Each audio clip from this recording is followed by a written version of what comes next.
The gods are lost. Once upon a time, in the glorious world above the clouds, the realm of the gods, there was unrest. For many moons, the gods had endured an endless stream of complaints from humans. My life is hard.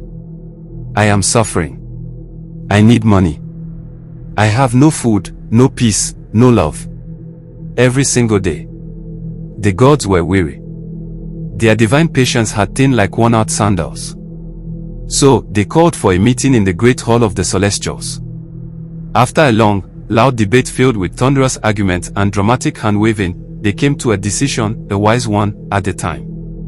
Let us send 5 of our own down to earth.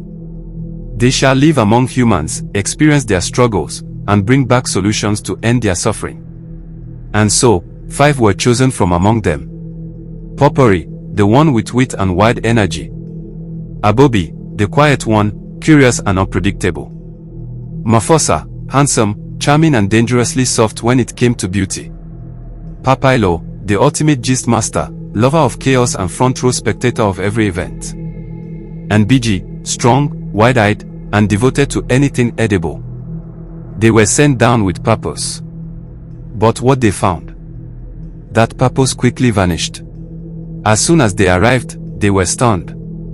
Earth was not what they imagined. The sun warmed their skin softly. The breeze carried music. The trees danced. The river sang. The people laughed. And everything around was bursting with color, scent, sound and temptation. Natural resources. Abundant. Entertainment. Everywhere. Women. Let's not even go there yet. They looked around and whispered to each other, why do humans complain when they have all these wonders? They have everything we lack in the kingdom of the gods, and still they complain. Then came their first real test. They attended a wedding. The moment the food was unveiled, it was as if the heavens parted again, but this time in Biji's stomach. There were endless platters of delicacies. Chicken and chips, pounded yam and egusi, steaming bowls of oha, thick onagbu, fried rice with peppered turkey, jollof rice made by angels. But then came the king of all, omla and yudo, with roundabout, shoki, and soft komo that melted in the mouth. Biji took one bite, froze, and said, this is not food. This is therapy. He kept eating until he forgot where he was.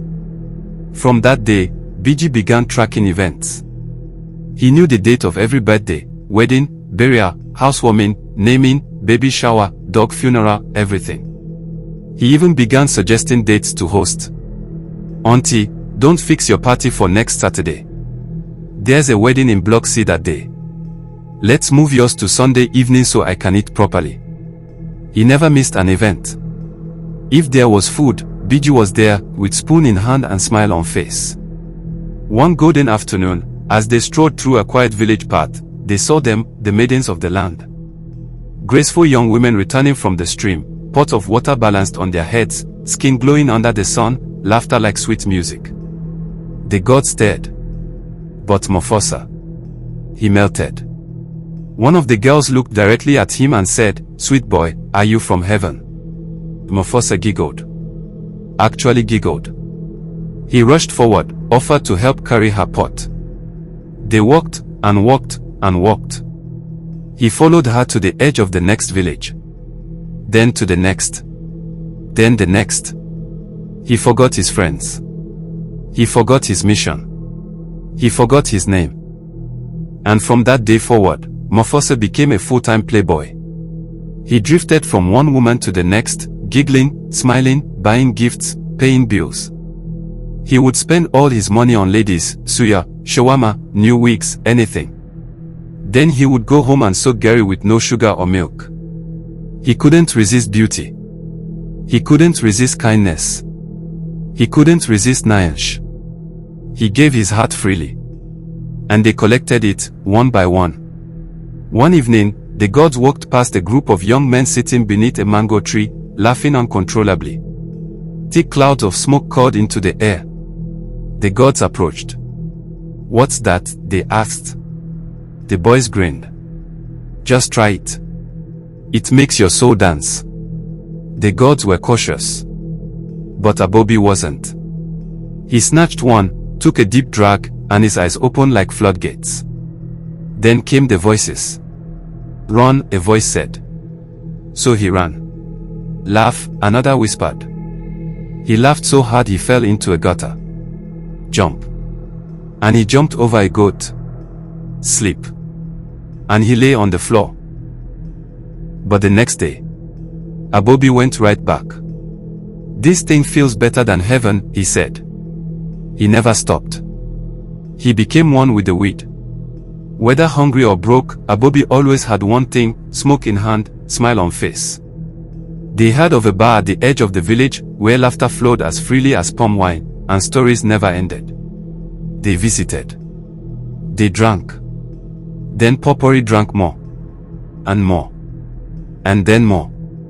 He started telling jokes, long, winding, ridiculous jokes that made grown men fall off their chairs. He shared tales of his heavenly cousins, made jokes about thunder and chicken wings. People laughed until they cried. And they kept buying him more drinks. By midnight, the others had left. By morning, Popori was found in a gutter, holding a cup, still telling a story to a passing goat. He returned the next day. And the next. And then he never left. Now, if Popori is not in the bar, nobody laughs. People ask the bartender, "Where is our comedian?" The moment he walks in, drinks are ordered and the joy begins. Then came Papailo, the one who found joy not in drink, not in food, but in chaos. Anywhere there was trouble, Papailo was already there. Fight in the market. Papailo knew who threw the first slap. Two drivers shouting in the street. He knew what caused it. He was never involved. He just watched, learned, remembered, and reported. People began coming to him for stories. "Papailo, what happened yesterday at the mechanic's shop?" He would clear his throat and begin. Even when two fights happened at the same time in different places, Papailo knew the full gist of both. He became the official broadcaster of all earthly chaos. Time passed. Their mission expired. The heavens called them home. But they refused. "We're not going back to boredom. No women. No events. No Amla. Never." They remained. They stayed. And Earth became their new home, a land of food, laughter, love, smoke, and chaos. Centuries passed. Generations changed. But they are still here. Look around you. The gods are still here. You've seen them. You know them. That man who never misses any party. You see him at every event. At times he arrives before anyone. Arranging chairs, helps to serve food. That's BG. That guy who borrows money just to impress women, buy them the most delicious meal but ends up drinking Gary at night. That's Mofosa. That boy who has no job but always has weed. He might not eat the whole day but he always have weed in his hands. That's Abobi. That man at the bar who tells stories all day and gets free drinks from everybody. He is always drunk, making everyone laugh. That's Popori. That one who's always where the trouble is, who knows everything about everybody's fight and never misses any drama. That's Papailo. They came for a purpose. But Earth was too sweet. They forgot their mission and began to enjoy their lives. But maybe, just maybe, next time you see one of them, remind them. You were sent here for a purpose. Find your purpose on Earth or go back to your gods. Until then, enjoy their presence. For truly, the gods are lost.